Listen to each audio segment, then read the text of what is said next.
Kamusta mga Repapit? Si Alex Onsito at nandito na naman ako sa aking panibagong video na kung saan ako'y magtuturo tungkol sa stock market or Philippine stock market. Ngayon, ang platform na ginagamit ko rito as a online stock broker ay COL Financial.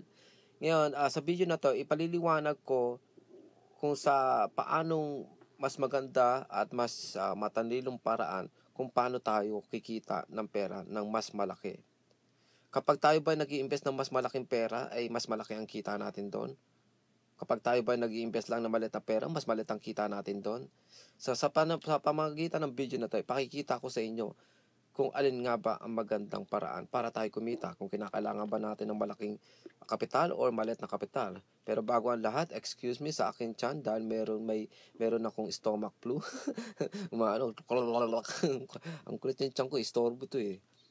Makabili nga ng stomach bukas, mapalitan to. So, gagawin natin, mag-umpisa muna tayo sa talagang actual na resibo ko na kung saan nakabenta ako. Punta tayo sa 1, 2. Okay. Ngayon, ito ang aking resibo dito sa COL Financial na kung saan bumili ako ng shares na 600 from Tugo, which is yung company na cargo company yon. 600 shares at nabili ko siya sa halagang 9 peso and 50 cents kada isa. Ngayon sa 600 shares na ang naging total amount na binayaran ko ay 5,700. Pero hindi iyan ang total na tinanggal sa aking stock market account na money, kundi more than that dahil merong commission ng COL, may VAT, may tax, whatever, may kung anong charges na kung saan inabot ng 23 pesos and 26 cents. Kaya ang naging actual amount na tinanggal sa aking stock market na cash ay 5,723 and 26 cents. Ngayon, may kita natin dito, binili ko to ng August 10, 2015 ng 9, almost 10 a.m. Ngayon, binenta ko siya the same day, August 10, 2015 ng alas 2 naman. Ngayon, nabenta ko siya 600 shares. Nabenta ko yung 600 shares na binili ko na 9 peso and 50 cents lang. Pero nabenta ko siya hindi 9 peso and 50 cents, kundi nabenta ko siya sa 9 peso and 88 cents.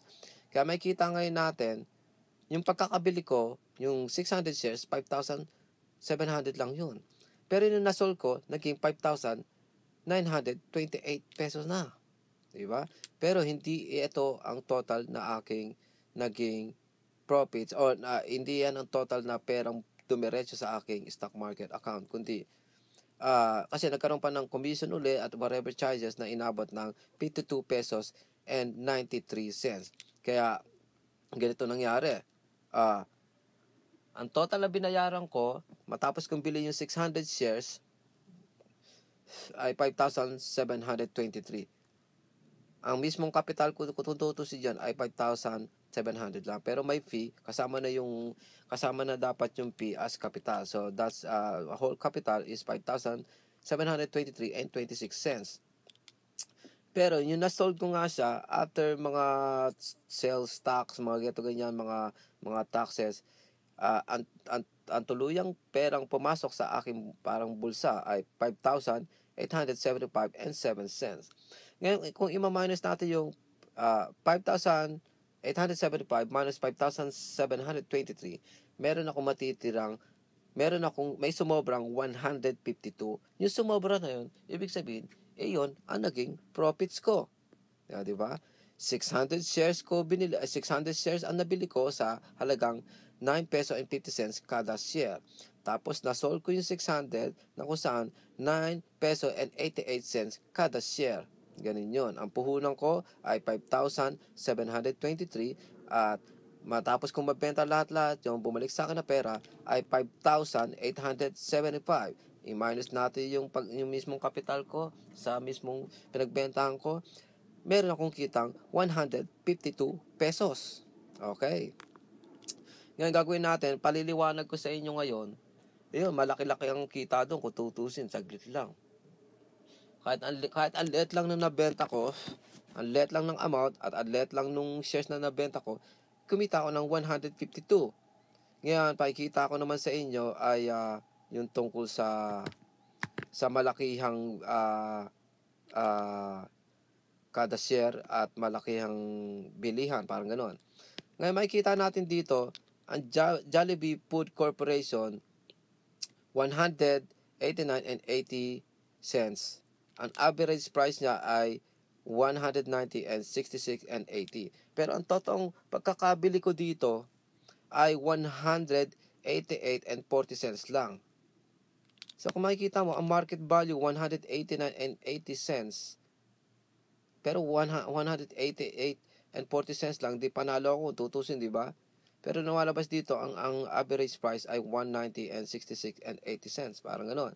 Tapos ang naging actual value price lang nito sa market ay 1,864. Pero yung mismong actual value ko, yung binili ko to na 188.40 cents is 1,884. So talo ako dito, di ba? Talo ako. Pero hindi ka patalo as long as na hindi mo siya binebenta sa mas murang halaga. Pero pakita lang natin dito yung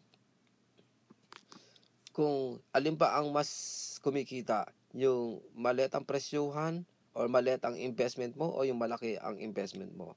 So, okay. Nabili ko yung Jollibee which is ang stock code niya ay ayoko nito. Gusto ko ng black. JFC. Yan ang stock code niya. Ngayon, bumili ako ng 10 share. Tapos nabili ko sa halagang 88 peso and 188 pala and 40 cents. Diba? 188 and 40 cents. Meron akong 10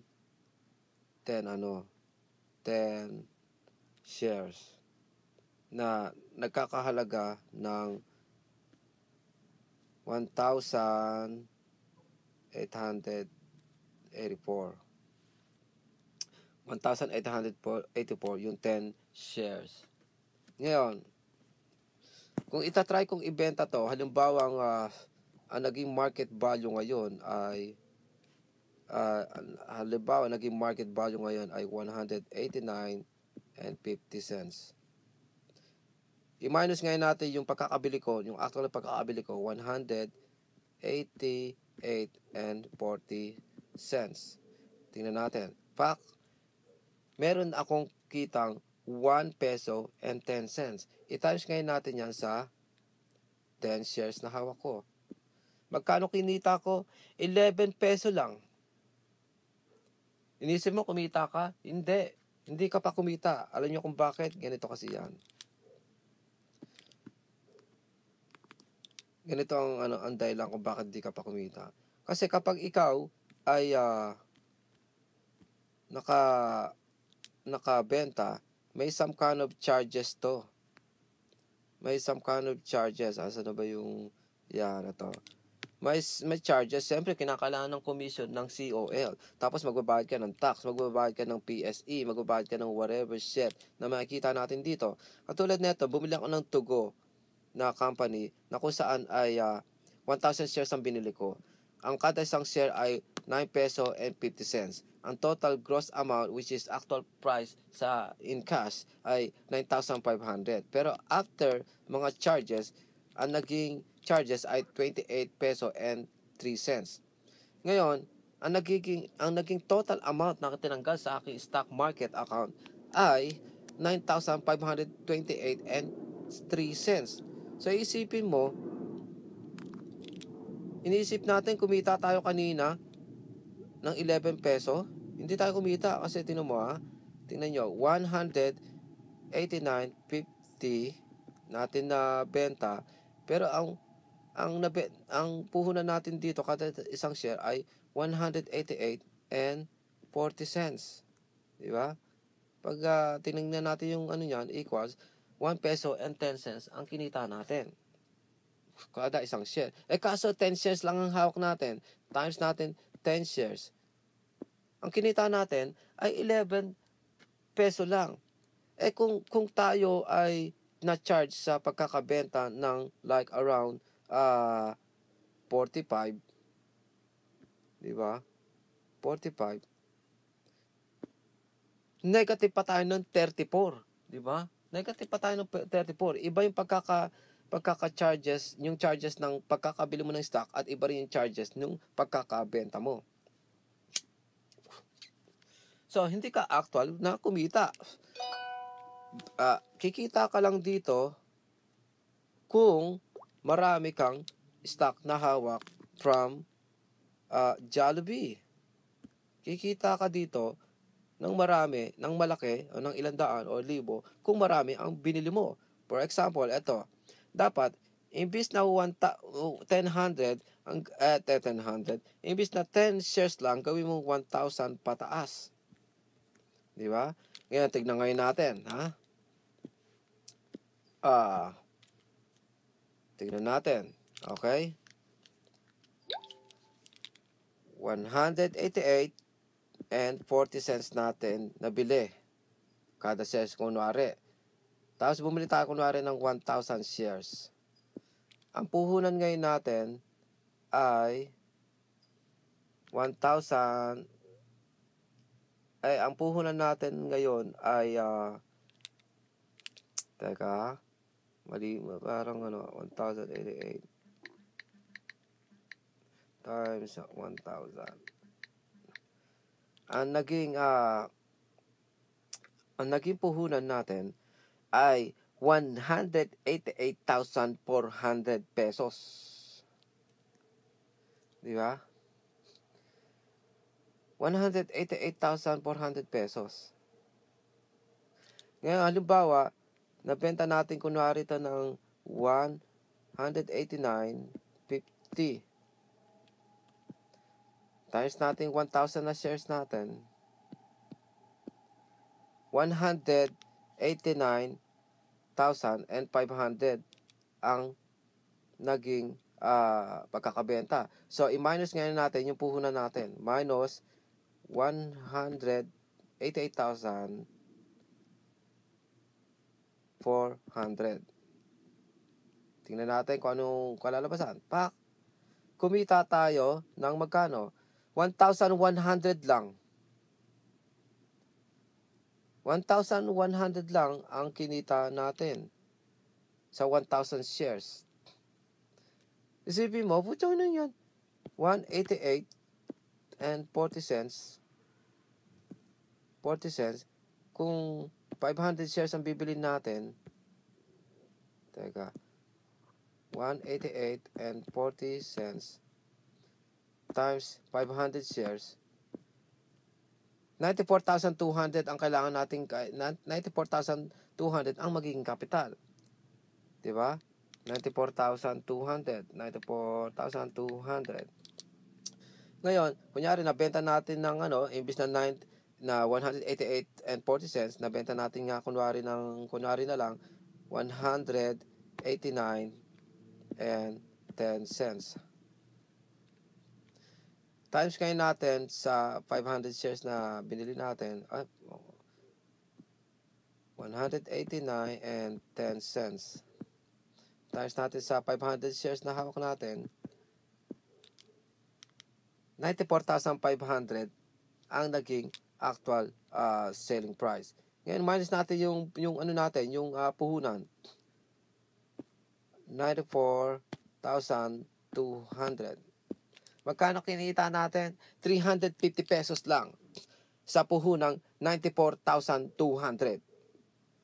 Ilang yan? So, pang big time investor lang ang mag-invest sa Jollibee. Di ba? So, hindi ka totally basta kikita ng ganong kalakihan. Kinakailangan mo mag-invest na malaking pera sa Jollibee.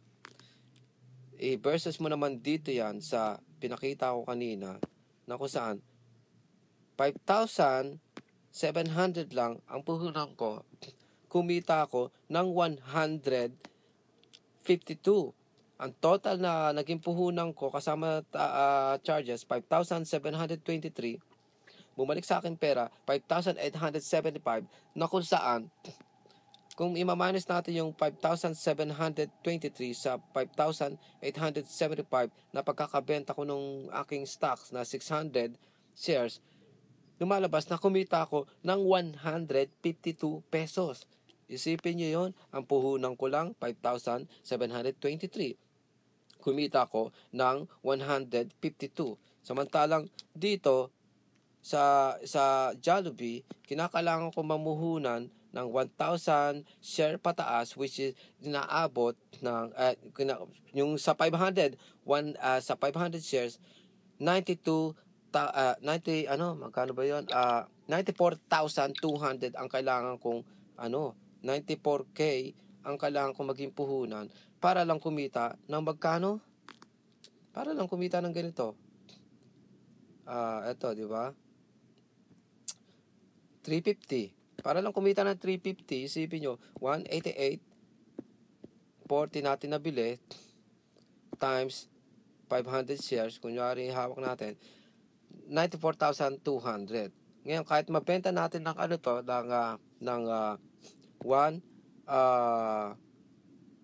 sabi na natin 190 kada isang share. I-times natin sa 500 shares na hawak natin. 95 pesos lang ang total na naging napagbentahan. Minus ngayon natin yung kapital natin na 94,200. Magkano ang profits natin? 800 pesos lang. Di ba? Nagigets yung ibig kong sabihin dito, nagigets yung thoughts and vision na kung saan akala mo kapag nag-invest ka ng mas malaki ay panalo ka, kikita ka. Nag-invest ka sa big time company like this, ay kikita ka, malaki panalo mo. Hindi. Kasi unang-una yung 800 na mapapawasan pa ng it's either like 100 or something yung yung commission at kung ano pang charges doon sa COL. So, makikita nyo, mas maganda na lang mag-invest sa mga ganitong parang klaseng penny stock na kung saan 5,723 lang ang aking puhunan, 5,723 lang, bumalik sa aking pera, 5,875, na kung saan kaltas na lahat-lahat yan, at total na amount na perang bumalik sa akin talaga sa bulsa ko, parang gano'n, sa stock market account ko, 5,875. Di ba? 5,875. I-minus mo yung 5,723, may kitang 152 pesos. Tapos, tingnan nyo, gaano ko kadali binenta. Nabili ko ng August 10, nasold ko ng August 10 din. Kung ito binili natin yung kung binili natin tong Jollibee, it will take us maaring few months or maybe a year just to come up with 94,000k na puhunan. Tapos sa 94,000k na puhunan na yan, ang mabibili lang natin dyan ay worth 500 shares lang. Di ba? Paano kung kumita ka lang ng kung kumita ka lang sa kada isang share, kumita ka lang kunwari ng 38 cents times 500 shares na hawak mo. Magkano ang kita mo? 190 pesos lang. Putang inang yan. So, hindi worth it, di ba? Nag-gets nyo ibig ko sabihin? So, kung feeling nyo interesting at informative itong aking video, ay i-click nyo yung like button, i-share nyo ang aking video, at mag-subscribe na rin kayo. Na sa ganun, matuto kayo everything about stock market. Kung paano nga ba tayo mas magiging wise, mas magiging ganun katalino na kumita ng pera every few seconds, every few minutes, every hour, at every day dito sa stock market or dito sa Philippine stock market gamit ang COL financial form. Di ba? Okay.